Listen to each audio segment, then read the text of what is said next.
২৪-এর গণ-অভ্যুত্থানের মধ্য দিয়ে পতন হয় আওয়ামী লীগ সরকারের। ৩৬ দিনের গণ আন্দোলনে শেখ হাসিনা পালিয়ে যাওয়ার দিন ৫ই আগস্ট পর্যন্ত হত্যাকাণ্ডের শিকার হয় হাজারের বেশি মানুষ, স্থায়ী পঙ্গু হয় আরও ২০,০০০-এর বেশি জনতা। অন্তর্বর্তী সরকার দায়িত্ব নেয়ার পর শুরু হয় জুলাই গণহত্যার বিচারের প্রক্রিয়া, কিন্তু সেই সাথে দেশের বিভিন্ন প্রান্তে হতে থাকে জুলাই আন্দোলনকে কেন্দ্র করে ব্যক্তি পর্যায়ের মামলা। যেসব মামলা নিয়ে এরই মাঝে প্রশ্ন উঠেছে ব্যাপকভাবে।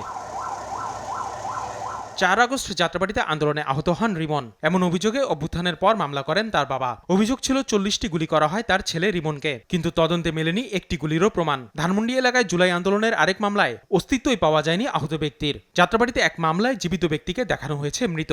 এসব তথ্য উঠে এসেছে আইন শৃঙ্খলা বাহিনীর তদন্তে। যারা মামলার বাদী তারা আদালতে এসেছেন, আদালতে এসে হলফনামা দিয়েছেন যে তাকে আমি আসামি করি নাই। তাহলে আসামিরা কে করেছেন এটারও আমরা কোনো হদিস পাচ্ছি না। বাদী জানে না যে আসামি দিয়েছেন, যে আসামিকে পর্যন্ত চিনে না। ব্যক্তিগত শত্রুতার জায়গা থেকে অনেককে এই মামলাগুলোতে জড়ানো হয়েছে এবং একই বিষয় নিয়ে একাধিক থানায় যে মামলা ঘটনা ঘটেছে সেই বিষয়গুলো বর্তমানে যে চার্জশিটে ফুটে উঠছে। শুধুমাত্র পিবিআইয়ের তদন্তেই ১৬৫ মামলার মধ্যে ভুয়া শনাক্ত হয়েছে ৩১টি। বাকি ১৩৪টি মামলার ৯,৬৯১ আসামির মধ্যে অভিযোগের প্রমাণ মিলেছে ৩,৭৭০ জনের বিরুদ্ধে। তবে প্রমাণ ছাড়া কাউকে গ্রেফতার করা হয়নি বলে দাবি রাষ্ট্রপক্ষের আইনজীবীর। বলেন, ন্যায় বিচারের স্বার্থে বর্তমান সরকার ভুয়া মামলা শনাক্তে সর্বোচ্চ গুরুত্ব দিচ্ছে। থানার যে কর্মকর্তাদেরকে বলে দেওয়া হয়েছে যে না দেখে না বুঝে বা তার বিরুদ্ধে অভিযোগ নিষ্পষ্টতা না থাকলে তাকে গ্রেপ্তার করা যাবে না। এগুলি ফলক যাদেরকে সম্পৃক্ত পাওয়া গেছে তাদেরকেই মামলাতে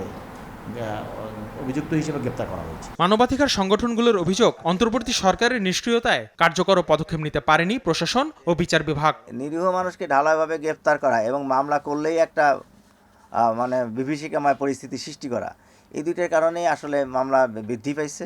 আবার এইটাকে বেশ অনেকে ভালো একটা বিজনেসও করে নিছে। কোনো পুলিশের পক্ষে জুলাইয়ের মামলায় কাউকে অব্যাহতি দেওয়া এটি খুব কঠিন হয়ে যায় তার জন্য, কারণ এখানে মব একটা বিষয় আছে। থানায় আক্রমণ করে, কোর্টে আক্রমণ করে। দেশের মানবাধিকার সংগঠনগুলো বলছে, আইনের শাসন ও গণতন্ত্রের প্রত্যাশায় যে জুলাই গণঅভ্যুত্থান, সেই চেতনায় প্রশ্নবিদ্ধ হয় এসব ভুয়া মামলার মধ্য দিয়ে। নাগরিকের সুরক্ষার জন্য যে বিচার ব্যবস্থা, জুলাইয়ের মামলা ঘিরে সেই বিচারাঙ্গনেই উঠেছে প্রশ্ন। তবে এও সত্য যে জুলাইয়ের রক্তের বিচার হবে এই আদালতেই।